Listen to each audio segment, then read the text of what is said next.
ស្នាដៃខ្មែរ Make in កម្ពុជាយើងទាំងអស់គ្នាចូលរួមគាំទ្រសមិទ្ធផលក្នុងស្រុកធ្វើបានហែហូសូមខ្មែរបន្តប្រឹងផលិតកែច្នៃយើងត្រូវគាំទ្រខ្មែរអាចធ្វើបានទុំបន្ទូទូឡានសម្ភារៈថ្មីស្បែកជើងខ្សែក្រវ៉ាត់កាបូបមួកមកល្បីចេញពីស្នាដៃកម្ពុជាពិតអំបិលផ្អបប្រហុកក្លិនឈ្ងុយជាប់ចិត្តបរទេសឆ្ងាយចិត្តហូបមិនដកដៃបន្លែបកាខាត់ណាតកូលស្ពៃស្រូវពោតសណ្ដែកធ្វើឲ្យមានតម្លៃកសិករប្រុសស្រីជីវភាពទូធាអ្វីទាំងអស់5ជើងពីយើងប្រឹងតោងប្រឹងឡើងផុតពីក្រក្រៃបើខ្មែរធ្វើបានខ្មែរលេងព្រួយភ័យគត់គង់យប់ថ្ងៃ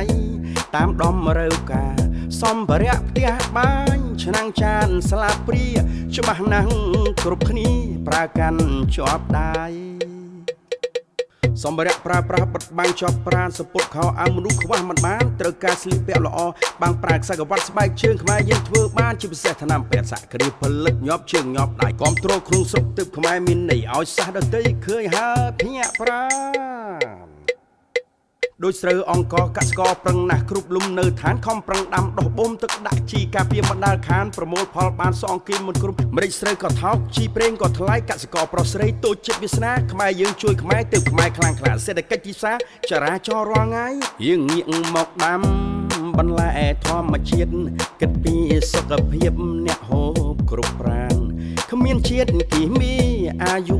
នឹងវែងមនុស្សចាស់កូនក្មេងរស់ដោយសុខសាន្តសូមឲ្យកូនខ្មែរគូគិតឡើងវិញខ្មែរសែនទុំមិនញរឿងច្រើនពេកគឺចាប់ពីមុននៅរឿងវត្តសម័យនេះក្មេងទៅមនុស្សចាស់សក់សជូនដំណើរសក់ខ្មៅរឿងពិតត្រឹមត្រូវឃើញច្បាស់នឹងភ្នែកបើខ្ញុំនិយាយខុសកុំអត់ទោសខ្ញុំអេសៀដាក់មេដៃចេញពីចិត្តស្មោះត្រឹមជាកវីជ្រៀងមិនសូវពីរោះមានពាក្យចន្លោះអក្សរាសម្ដីធ្វើមកដេចស្រុកយើងសបោរឿងថ្មីតាមដានកំដេកមកទៅជែកវិនិច្ឆ័យអ្នកភ្លើប៉ិនអួតអ្នកឈួតបានលុយដល់ឆ្កល់ទៅល្បីខ្លាចជា BA ដូចពាក្យក្រមានដូចមេឃនឹងដីអ្នកក្រសម្បូរចិត្តរីឯអ្នកមានសម្បូរលុយរាប់គ្នាមិនខាតបងប្រាក់កាសលុយកិត្តិយសដំឡៃយើងមានស្មើគ្នាបើយើងគោរពគេច្បាស់គេគោរពយើងបើយើងធ្វើឆ្មាងគេនឹងក៏ធ្វើហើយពាក្យថាគោរពគ្នាគឺមានអត្ថន័យ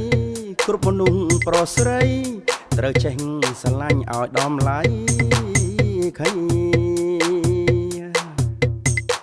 សូមឲ្យកូនខ្មែរគូគិតឡើងវិញខ្មែរសែនទុំមិនញរឿងច្រើនពេកគឺចាប់ពីមុននៅរឿងវត្តសម័យនេះក្មេងទៅមនុស្សចាស់សក់សជូនដំណើរសក់ខ្មៅរឿងពិតត្រឹមត្រូវឃើញច្បាស់នឹងភ្នែកបើខ្ញុំនិយាយខុសកុំអត់ទោសខ្ញុំអេសៀដាក់មេដៃចេញពីចិត្តស្មោះត្រឹមជាកវីជ្រៀងមិនសូវពីរោះមានពាក្យចន្លោះអក្សរាសម្ដីធ្វើមកដេចស្រុកយើងសបោរឿងថ្មីតាមដានកំដេកមកទៅជែកវិនិច្ឆ័យអ្នកភ្លើប៉ិនអួតអ្នកឈួតបានលុយដល់ឆ្កល់ទៅល្បីខ្លាចជា BA ដូចពាក្យក្រមានដូចមេឃនឹងដីអ្នកក្រសម្បូរចិត្តរីឯអ្នកមានសម្បូរលុយរាប់គ្នាមិនខាតបងប្រាក់កាសលុយកិត្តិយសដំឡៃយើងមានស្មើគ្នាបើយើងគោរពគេច្បាស់គេគោរពយើងបើយើងធ្វើឆ្មាងគេនឹងក៏ធ្វើហើយពាក្យថាគោរពគ្នាគឺមានអត្ថន័យគ្រប់មនុស្សប្រុសស្រីត្រូវចេះស្រឡាញ់ឲ្យដំឡៃឃើញ